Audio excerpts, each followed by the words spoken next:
EU Council President calls Gaza a humanitarian catastrophe.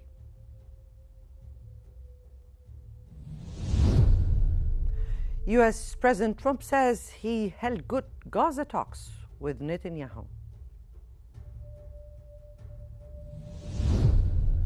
And Arab and Muslim nations warn Trump of grave risks of West Bank annexation.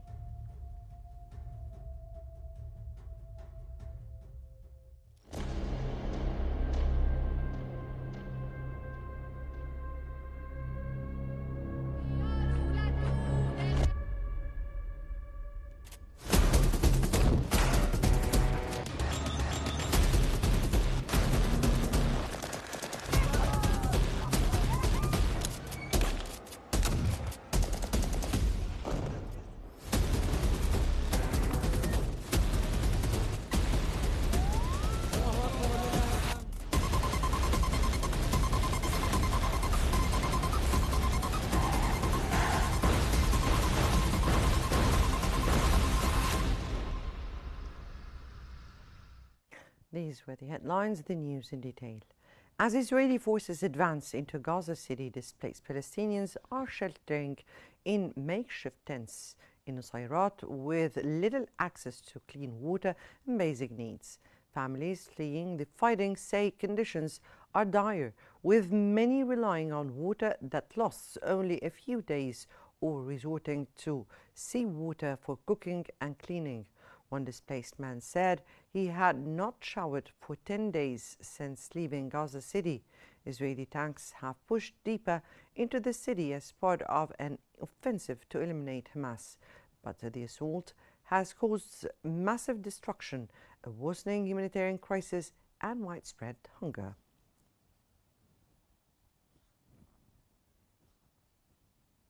An Israeli airstrike has destroyed a key hospital run by the Palestinian Medical Relief Society in eastern Gaza, crippling vital health care services in the enclave. The six-story facility, serving up to 100,000 patients daily and home to Gaza's largest medical lab, was one of the last original clinics still operating. Its destruction follows strikes on three other PMRS centers in recent weeks, forcing a complete halt of services in Gaza City. Residents say half the neighborhood fled after the bombing, worsening the humanitarian collapse as the death toll climbs to 65,502 and over 167,000 injured since the war began.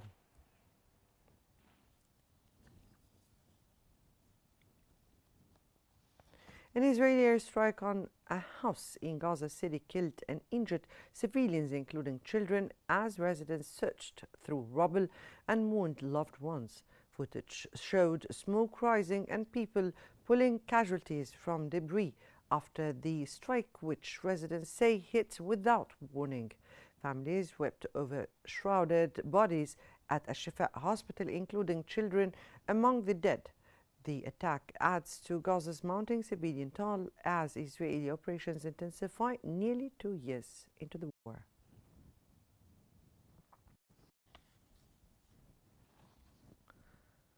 Displaced Palestinians described dire living conditions in central Gaza as Israeli forces pushed deeper into Gaza City and fighting intensified. Families who fled the bombardment say even basic necessities are unavailable. Abdullah Yaghi said life's essentials are out of reach, while Ziad al-Mushal returned from the south after finding no shelter there. Israeli tanks continue advancing into Gaza City as Prime Minister Netanyahu heads to the United Nations and President Trump pursues a Gaza deal. The war has killed more than 65,000 Palestinians, while 48 of the 251 hostages taken in Hamas' October 2023 attack remain in captivity.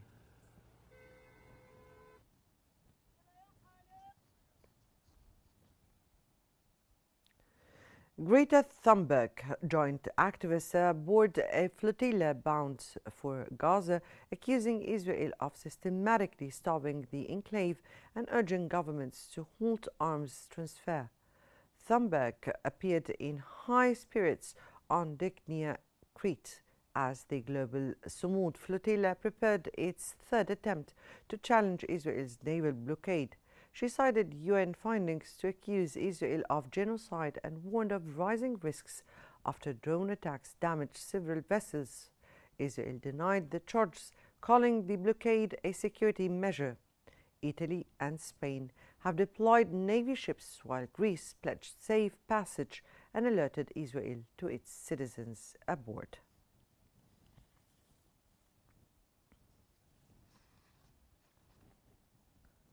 Spain's Navy vessel Furor set sail from Cartagena to support the global Gaza Flotilla mission to deliver aid to Gaza and challenge Israel's blockade.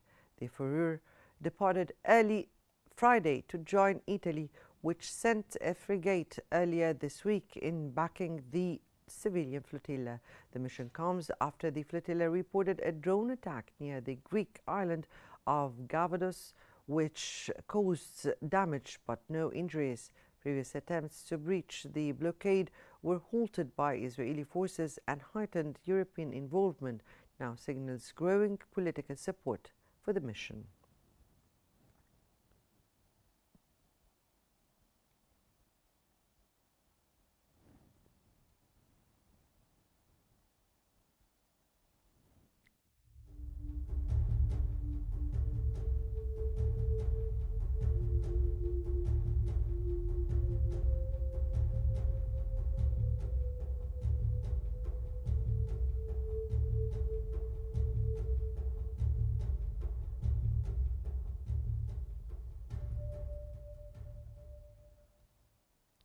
Spain's foreign minister said the Gaza aid flotilla poses no threat, including to Israel, as Madrid offered assistance to Belgian citizens on board. José Manuel Alvarez said the mission's goal is purely humanitarian, to deliver food and aid to Gaza, and should not be opposed. Spain accepted Belgium's request to support its citizens aboard the flotilla and is in talks with Ireland and others about similar assistance. Alvarez stressed that the Spanish warship's mandate is limited to protecting civilians and ensuring aid reaches Gaza peacefully.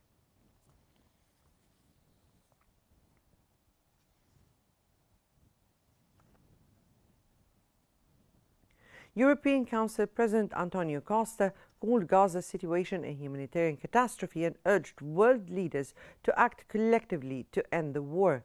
Speaking at the UN General Assembly, Costa accused Israel of using starvation as a weapon of war and demanded the unconditional release of hostages, a ceasefire, and full humanitarian access. He called for a renewed commitment to a two-state solution, saying the crisis underscores the need for global unity to resolve conflicts and protect the international law.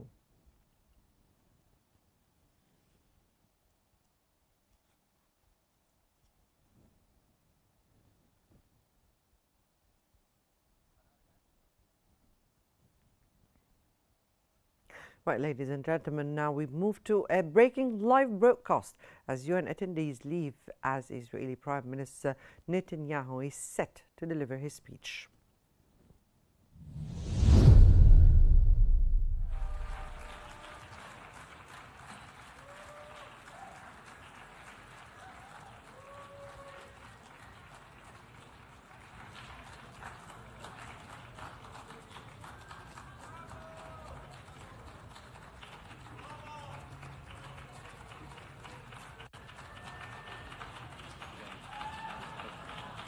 Please, order in the hall, and please be seated.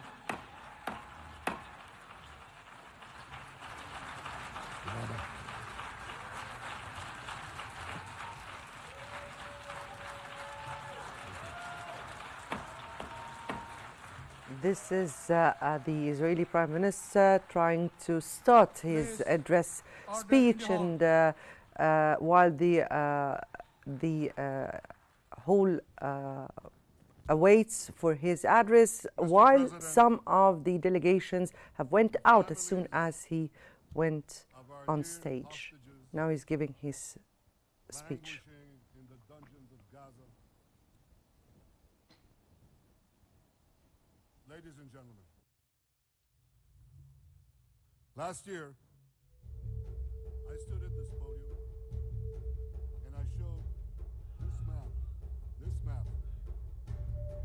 It shows the curse.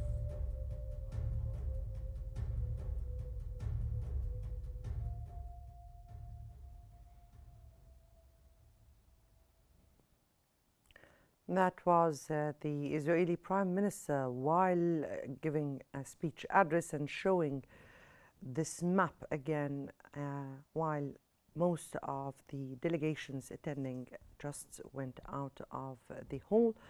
And back to our bulletin, the head of the UNRWA said conditions in Gaza are absolutely unbreakable, citing a UN inquiry that concluded Israel's actions amount to genocide. Philip Lazzarini said Gaza has become hell in all its possible facets, with civilians enduring man-made famine and catastrophic suffering. The inquiry found Israeli authorities deliberately destroyed infrastructure and displaced civilians, creating conditions calculated to destroy Palestinians. Lazzarini said aid supplies for 3 months remain stuck outside Gaza and criticized an Israeli and US-backed distribution scheme, warning the humanitarian crisis is worsening by the hour.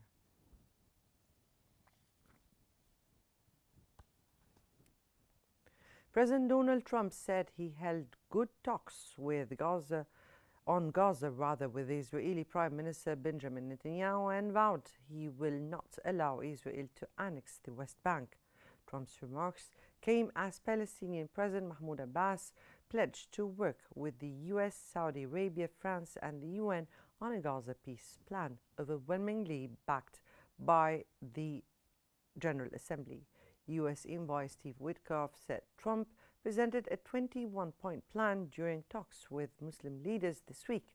The plan seeks to end the Gaza war and advance a two-state solution after nearly 2 years of conflict.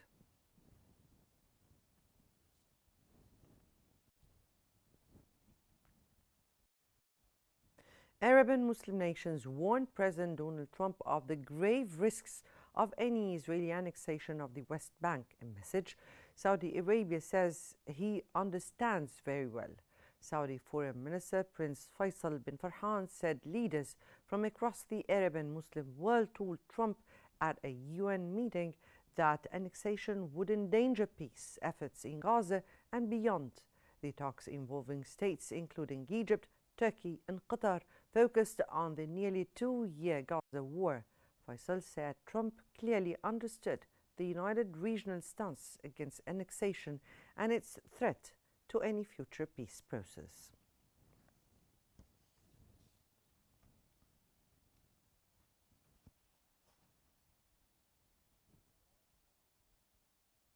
Madam, for more analysis, we now move to Riham Morsi in our newsroom. To you, Riham.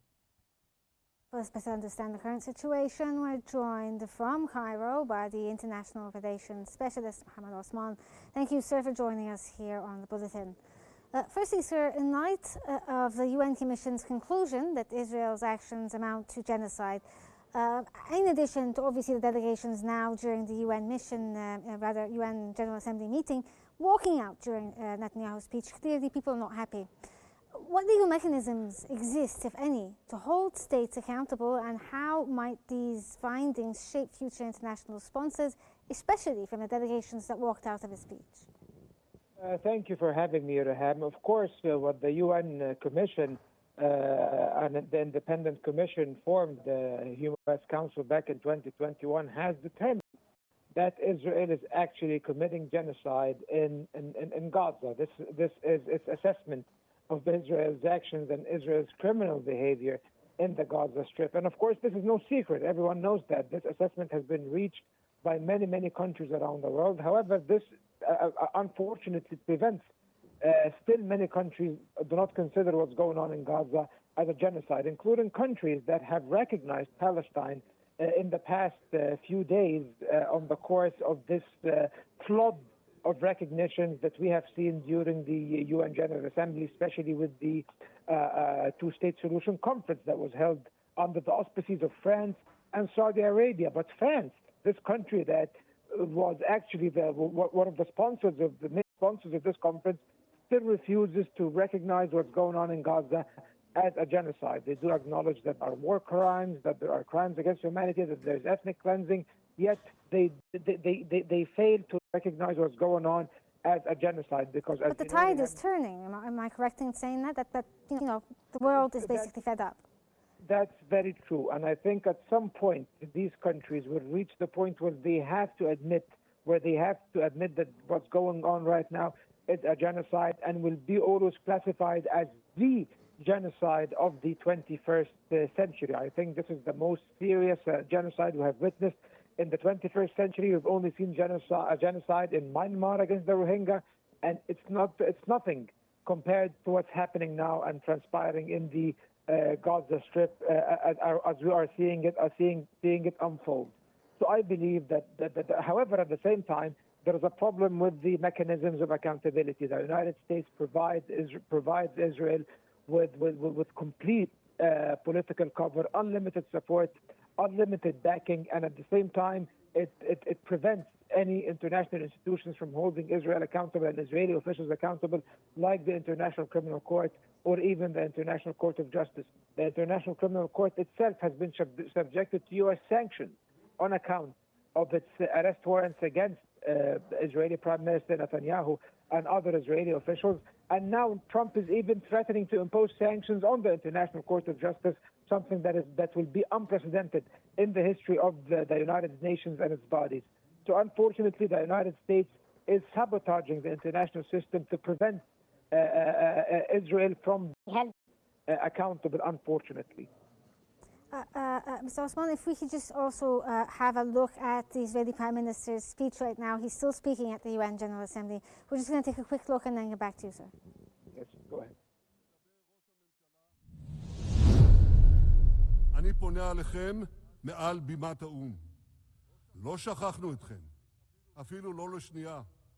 העם כולו איתכם, ואנחנו לא נשקוט ולא נרפה עד שנחזיר את כולכם הביתה.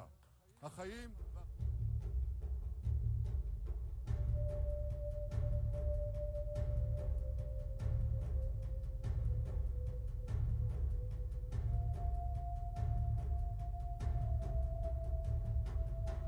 From the United Nations. We have not forgotten you, not even for a second. The people of Israel are with you. We will not falter and we will not rest until we bring all of you home.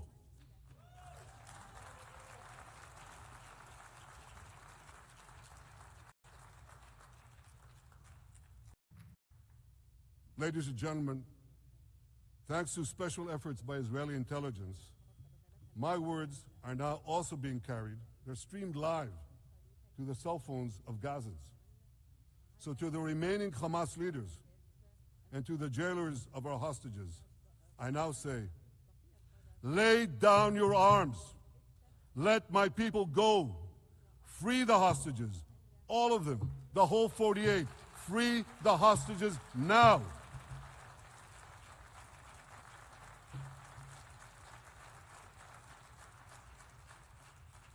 If you do, you will live. If you don't, Israel will hunt you down. Ladies and gentlemen, if Hamas agrees to our demands, the war could end right now.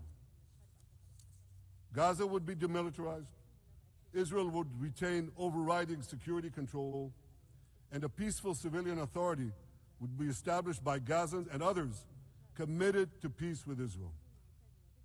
And of course, you understand that the war in Gaza has affected every Israeli.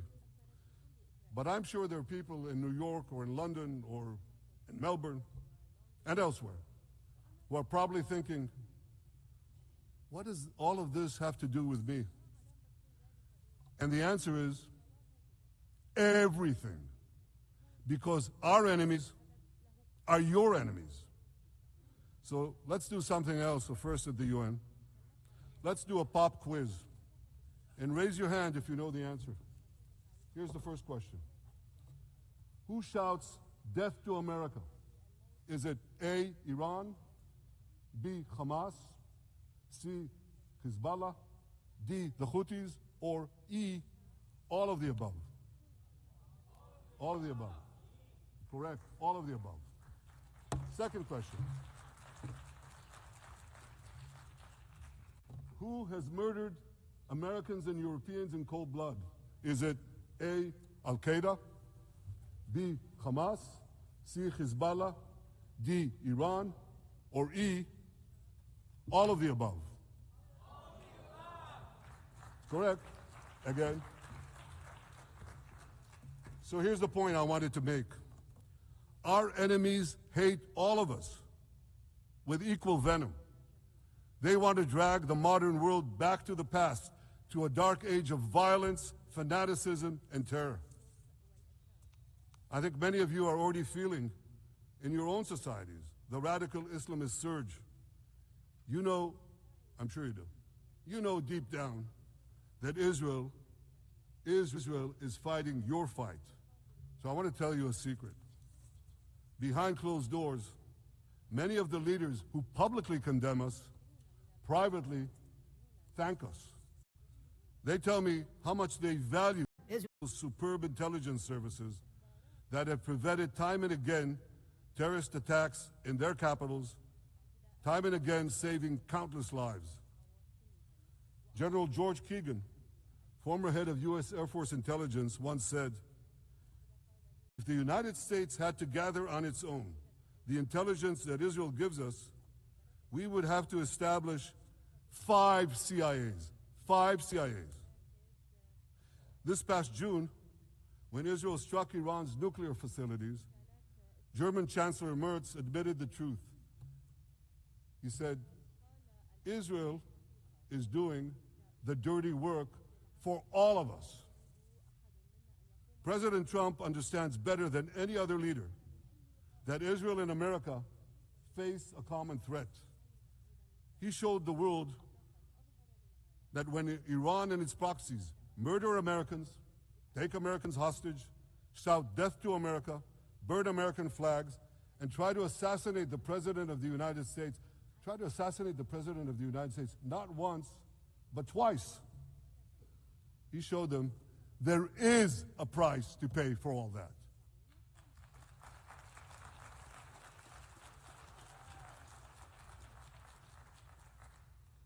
But regrettably, many leaders who are represented in this hall, they send a very different message. Sure, in the days immediately following October 7th, many of them supported Israel. But that support quickly evaporated when Israel did what any self-respecting nation would do in the wake of such a savage attack. We fought back. Now just imagine, just sit back for a second and imagine an attack against America proportioned to the attack against Israel on October 7th. Imagine a regime, a terror regime, dispatching thousands of terrorists to invade the United States. They massacre 40,000 Americans. They take 10,000 Americans hostage. What do you think America would do? You think America would leave that regime standing? I don't think that. No way, not a chance. The United States would wipe out that terror regime and ensure that such savagery would never threaten America again. This is precisely what Israel is doing in Gaza. We're wiping out the terror regime of Hamas and ensuring that this savagery will never threaten Israel again. That's what we are doing. That's what any self-respecting government would do.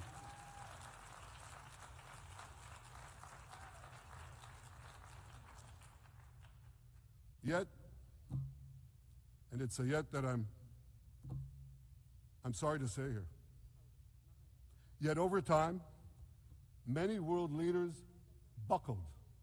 They buckled under the pressure of a biased media, radical Islamist constituencies, and anti-Semitic mobs. There's a familiar saying, when the going gets tough, the tough get going. Well, for many countries here, when the going got tough, you caved. And here's the shameful result of that collapse. For much of the past 2 years, Israel has had to fight a seven-front war against barbarism, with many of your nations opposing us. Astoundingly, as we fight the terrorists who murdered many of your citizens, you are fighting us. You condemn us, you embargo us, and you wage political and legal warfare, it's called lawfare, against us. I say to the representatives of those nations, this is not an indictment of Israel. It's an indictment of you. It's an indictment of weak-kneed leaders who appease evil rather than support a nation whose brave soldiers guard you from the barbarians at the gate. They're already penetrating your gates. When will you learn? You can't appease your way out of jihad, and you won't escape the Islamist storm by sacrificing Israel. To overcome that storm, you have to stand with Israel. But that's not what you're doing. As the prophets of Israel foretold in the Bible, you've turned good into evil and evil into good. Now I want to drill down on this. Take the false charge of genocide. Israel is accused of deliberately targeting civilians. Ladies and gentlemen, the opposite is true. The head of urban warfare studies, Colonel John Spencer, he's perhaps the world's greatest expert on urban warfare. And he says, Israel is applying more measures to minimize civilian casualties than any military in history. And because we're doing that, the ratio of non-combatant to combatant casualties is less than 2-to-1 in Gaza.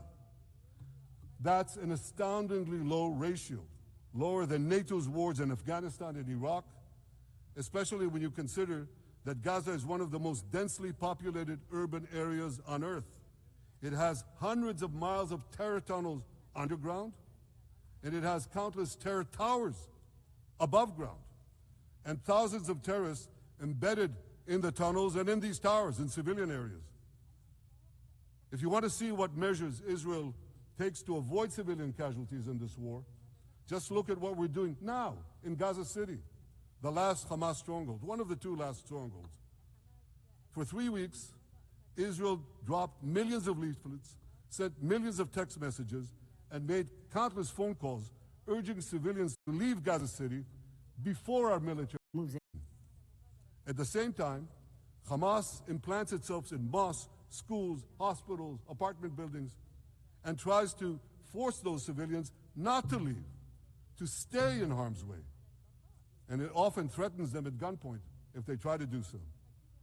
For Israel, every civilian casualty is a tragedy. For Hamas, it's a strategy.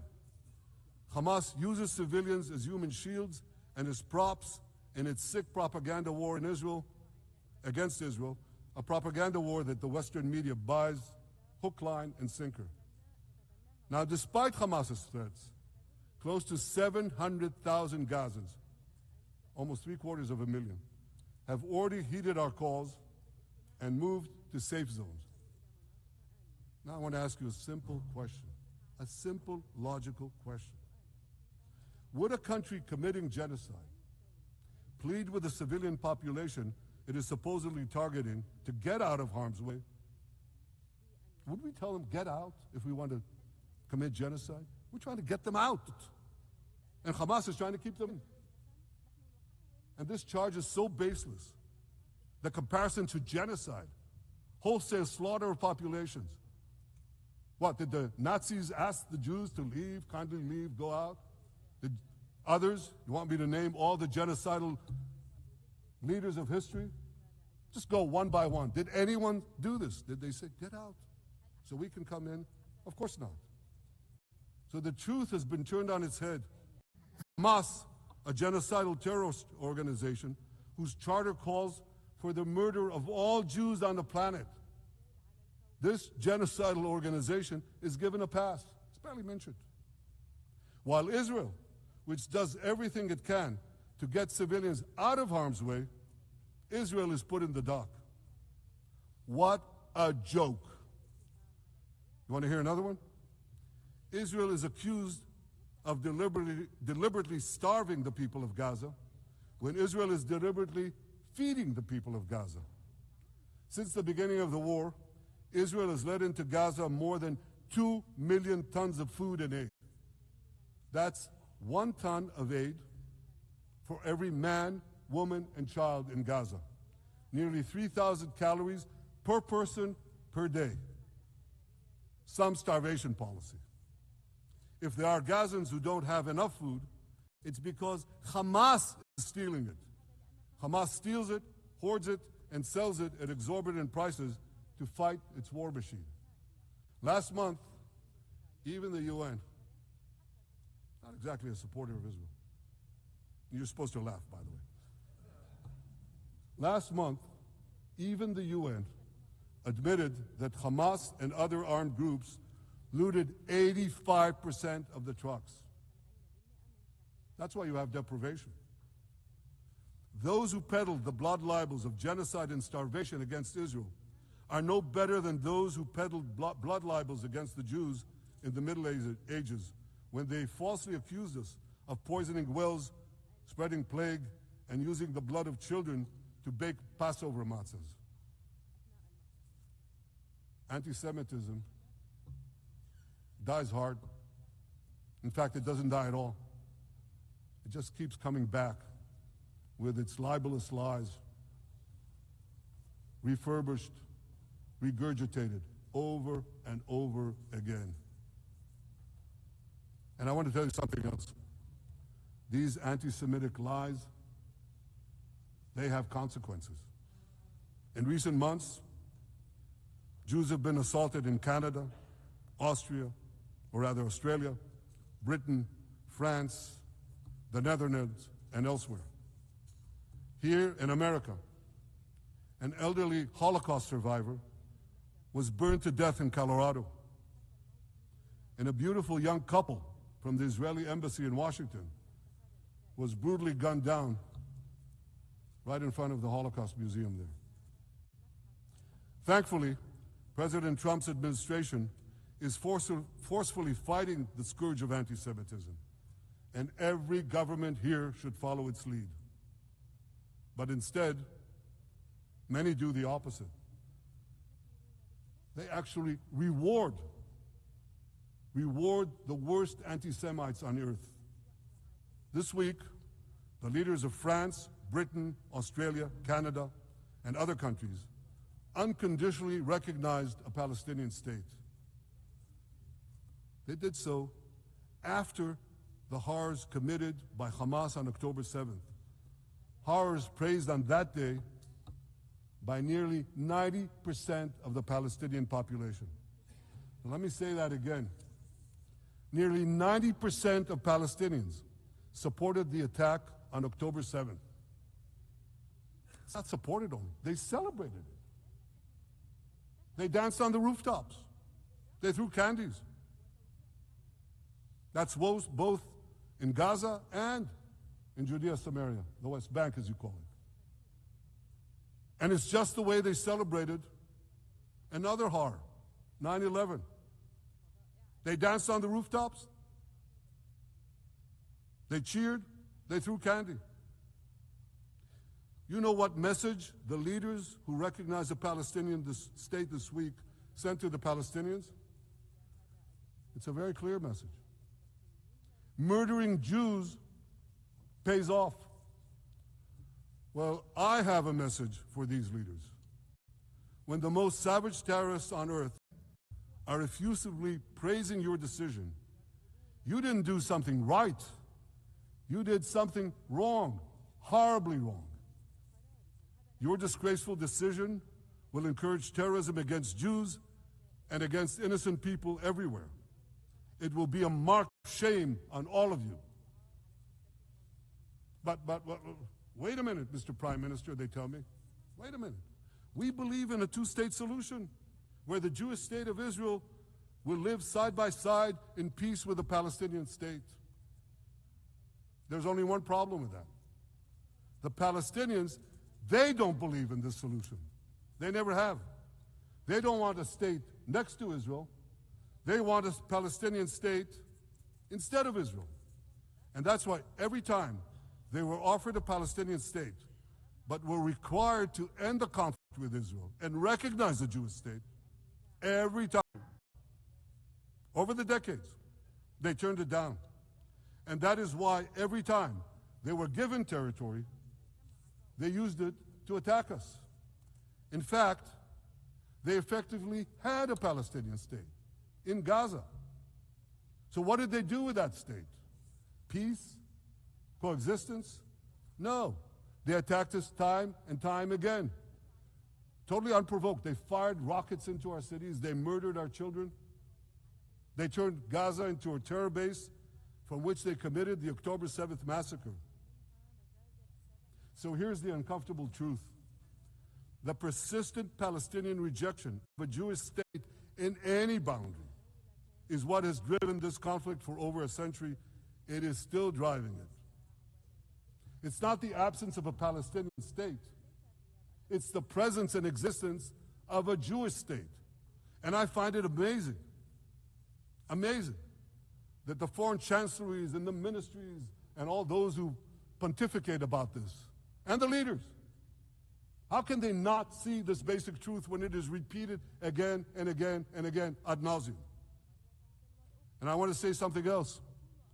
This rejection of a Jewish state not only applies to Hamas, it also applies to the so-called moderate Palestinian Authority. You should know that the Palestinian authorities pays terrorists to slay Jews. The more Jews the terrorists slay, the more the Palestinian Authority pays. The Palestinian Authority names its government buildings, its public squares, its schools, after the mass murderers of Jews, which they glorify as martyrs. They pay and glorify not just the killer of Jews, but also killers of Christians. Christians like Taylor Force, an American veteran who was brutally murdered in Israel by Palestinian terrorists. But, that I hear from the Western leaders. They tell me, the PA promised us it will reform. And I know this time, Prime Minister, it will be different. Yeah, right. We've heard these promises for decades. They always promise. They never deliver. Because you see, the Palestinian Authority is corrupt to the core. They haven't held elections in 20 years. They use the same textbooks as Hamas, exactly the same textbooks. They teach their children to hate Jews and destroy the Jewish state. And Christians don't fare much better. When Bethlehem, the birthplace of Jesus, was under Israeli control, 80% of its residents were Christians. But since the PA took control, that number has dwindled to under 20%. These are the people you want to give a state to? What you're doing is giving the ultimate reward to intolerant fanatics who perpetrated and supported the October 7th massacre. Giving the Palestinians a state 1 mile from Jerusalem after October 7th is like giving Al-Qaeda a state 1 mile from New York City after September 11th. This is sheer madness. It's insane, and we won't do it.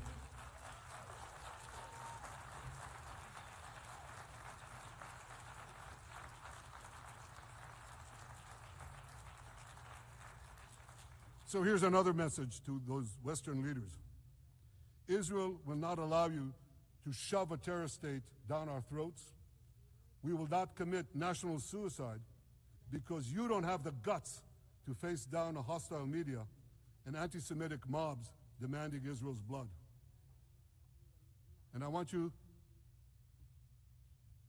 to grasp something else, which is also distorted in the media. I say this not only in my name or the name of my government, but on behalf of all the people of Israel. Last year, there was a vote in the Knesset, our parliament, whether or not to oppose the imposition of a Palestinian state.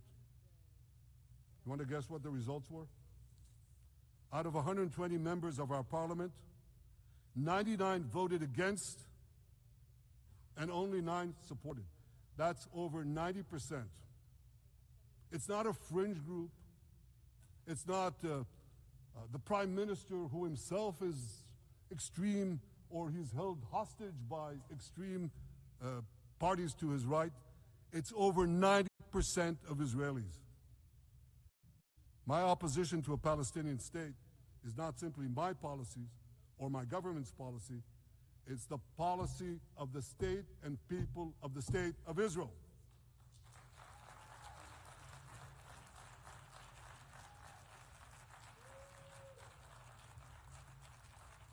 Western leaders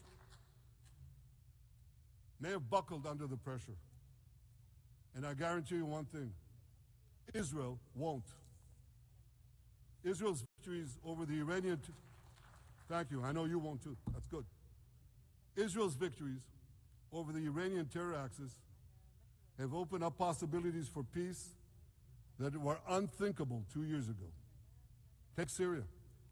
For decades, the very idea of peace between Israel and Syria seemed unimaginable. Well, no more. Today, we have begun serious negotiations with the new Syrian government. I believe an agreement can be reached that respects Syria's sovereignty and protects both Israeli security and the security of the minorities in the region, including the Druze minority. From the founding of Israel, Jews and Druze have been brothers in arms. We have fought together, we've bled together, we built our lives together. When I was a young commander in Israel's Special Forces, my own life was saved by the invaluable advice given to me by a great friend, Salim Shufi, a heroic Druze IDF veteran. And that's why I couldn't sit idly by, nor could Israel sit idly by, while the Druze were being slaughtered by jihadists. And I instructed our forces to stop the massacre, which they promptly did. Peace between Israel and Lebanon is possible as well. I call on the Lebanese government to also begin direct negotiations with Israel. I commend it for its declared aim to disarm Hezbollah. But we need more than words. If Lebanon takes genuine and sustained action to disarm Hezbollah, I'm sure we can achieve a sustainable peace. Of course, until that happens, we will take whatever action we need to defend ourselves and to maintain the conditions of the ceasefire which was established in Lebanon. Our goal is not merely to monitor Hezbollah's actions, but to prevent them from violating the ceasefire and attacking us at any time. But I'm sure that if the Lebanese government persists in its goal of disarming Hezbollah, peace will come very speedily and very readily. Victory over Hezbollah has made peace possible with our two Arab neighbors in the north. Victory over Hamas will make peace possible with nations throughout the Arab and Muslim world. Our victory would lead to a dramatic extension and expansion of the historic Abraham Accords, which President Trump brokered between Arab leaders and myself 5 years ago. And I took note, as I'm sure you did too, of the encouraging words spoken here by the President of Indonesia. This is the country with the largest Muslim population of all nations. And it's also a sign of what could come. Forward-looking Arabs and Muslim leaders know that cooperating with Israel will provide them with groundbreaking Israeli technologies, including in medicine and science, in agriculture and water, in defense and AI, and so many other fields. I believe that in the coming years, the Middle East will look dramatically different. Many of those who wage war on Israel today will be gone tomorrow. Brave peacemakers will take their place. And nowhere will this be more true than in Iran. The long-suffering Iranian people will regain their freedom. They will make Iran great again. And our two ancient peoples,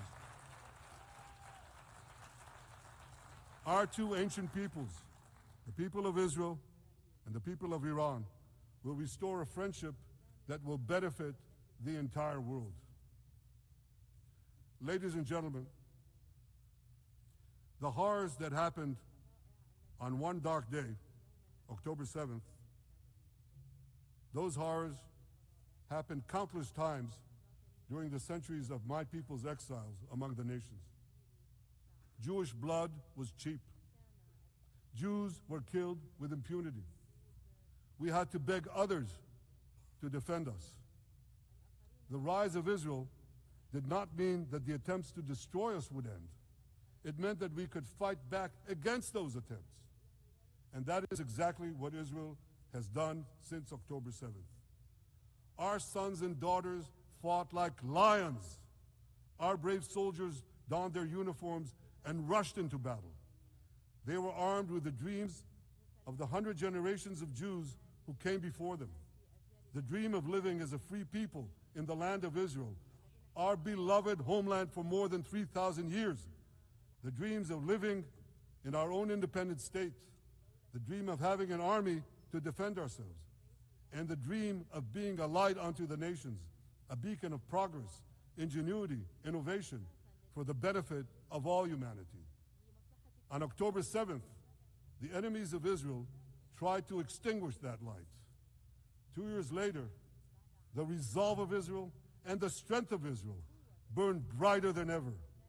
With God's help, that strength and that resolve would lead us to a speedy victory and to a brilliant future of prosperity and peace. Thank you very much.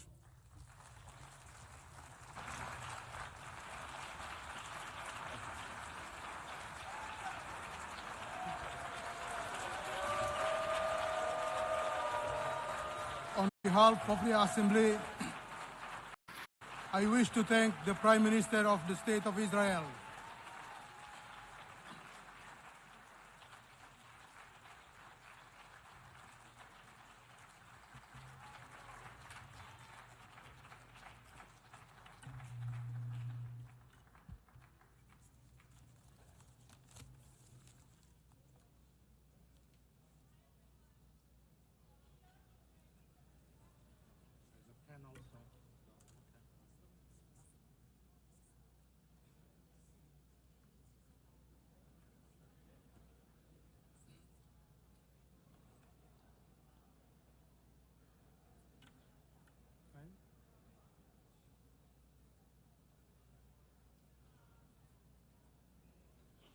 The Assembly will now hear an address by His Excellency Muhammad Shehbaz Sharif, Prime Minister of the Islamic Republic of Pakistan.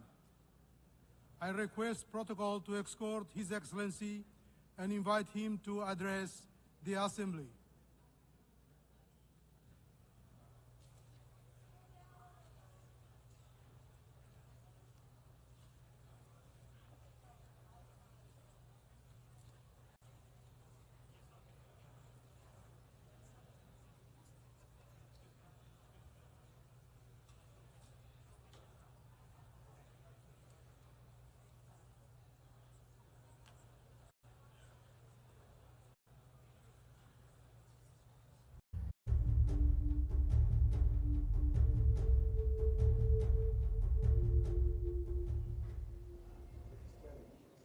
That was Israeli Prime Minister Netanyahu's speech there. Now let's talk to Mr. Mohammed Osman about this. Now, I'm sure you've heard the speech. There's a lot to unpack there. He rambled on for a good 20 minutes right there.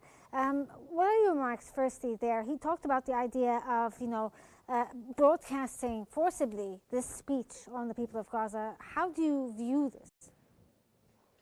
Well, he rambled indeed, Reham, and this very poor spectacle that we have seen just shows how despicably pathetic Israel has become and how the world actually views it. Netanyahu walked into that hall, and about more than two-thirds of the delegations in this assembly walked out of the room in protest of the mere presence of this man who walked into this room with the sleeves of his arms drenched in the blood of tens of thousands of Palestinian civilians, and this is not an understatement. Probably there are even way more than that.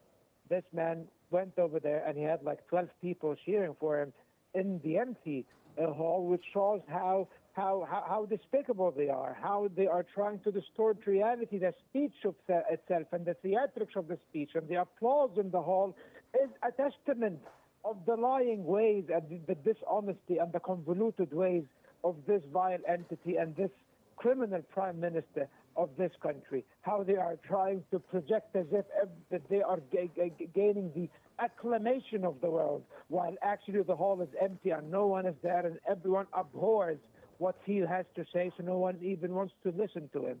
So this is actually what this is the great symbolism of this speech that exposes how isolated Israel has really become. He even brought that up. He said that basically the whole world is against them. Exactly, but at the same time, he wants to create the illusion that everyone loves us. So he is sick in the mind, or he's become a really, really bad liar at this point, because they are going unprofessional rather with their lying ways, because they had excessively lied for the past 2 years, or rather for the past 76 years. So now it's wearing out. No one is buying the lies and the things they have to say anymore. And of course, he tried to push forward the narrative that they are fighting terrorism, that they are fighting for the existence of Israel, that the Palestinians do not want to face two-state solution, that he is a peace-loving leader and his country wants peace. All of these are mere lies. But at the same time, sir, I'm sorry if I cut you off there, but also a little later on in the speech, he talked about the Knesset and how most of the Knesset disagreed against the two-state solution. So he basically, went against what he was saying, that they're peace-loving and they want a peaceful solution. Exactly. When he speaks and he rejects the two-state solution and says that now the two-state solution is a reward for Hamas, or tantamount to a reward for Hamas for its October 7th attacks, he is actually mixing the cards intentionally to create confusion among a non-existent audience, ironically, because now they are trying to, because if anyone has read 2 pages or even a single page about the Palestinian issue, one would have responded to him telling him that the so-called Palestinian state in Gaza, which was not a state, the Hamas-controlled Gaza, was something that you propped up. You deepen the divisions within the Palestinian political spectrum in order to enhance your position and prevent the establishment of a Palestinian state under the pretext that Palestinians are divided.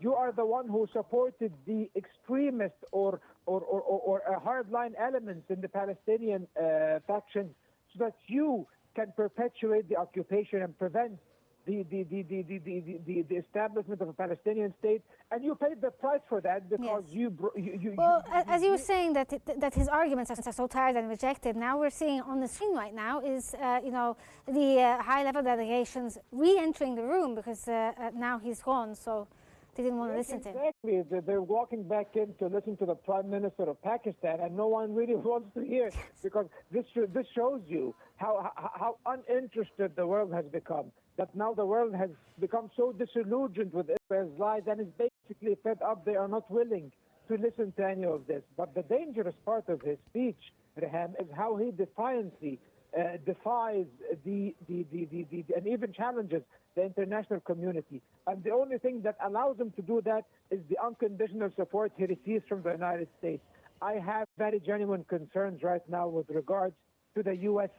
Stance, because the U.S. has pledged to the Arab states and the Islamic states, to Muslim and Arab leaders, in the meeting the other day between President Trump and the King of Jordan, the President of Turkey, Prime Minister of Egypt, and the Prime Minister of Pakistan, President of Indonesia, and other leaders, Arab leaders, he pledged that he will end the war in Gaza, he will prevent the annexation of the West Bank, and the war in Gaza will end on terms that agree with the conditions that the Arab world has, and the entire world actually has consented to.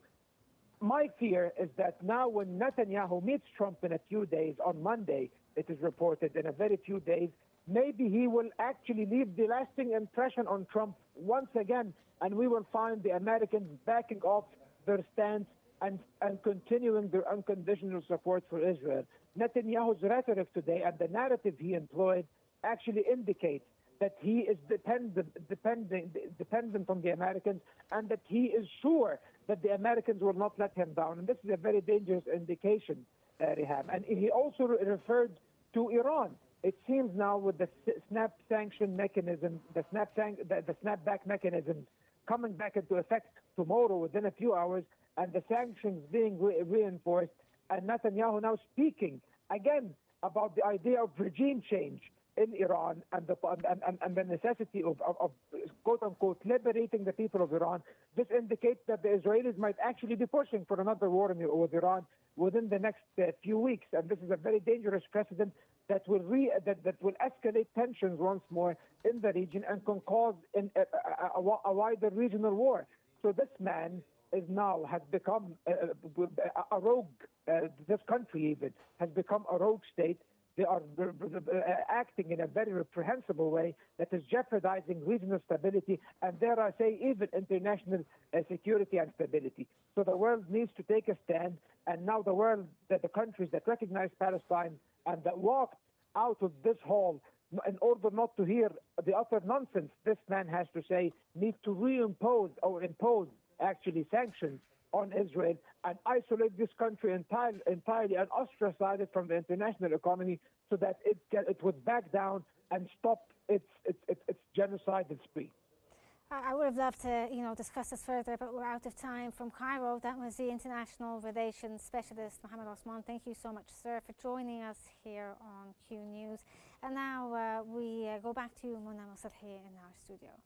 Well, thank you, Reham, very much indeed for this very insightful analysis to the speech that was made by the Israeli Prime Minister, in which he defied all the rules and which and spoke in a very controversial speech, and also in which all the delegations, or most of the delegations, walked out of the hall.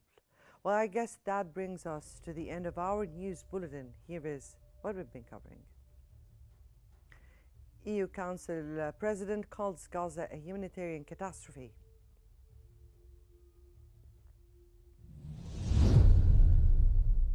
US President Trump says he held good Gaza talks with Netanyahu.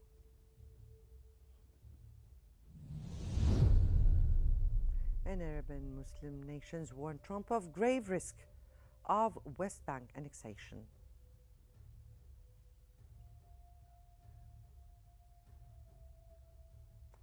This concludes our news bulletin for the hour. Don't forget to follow Qnews on YouTube, Facebook, X, Instagram, and TikTok at Qnews EGY to stay informed. Many thanks for watching, and stay tuned for more updates on Qnews.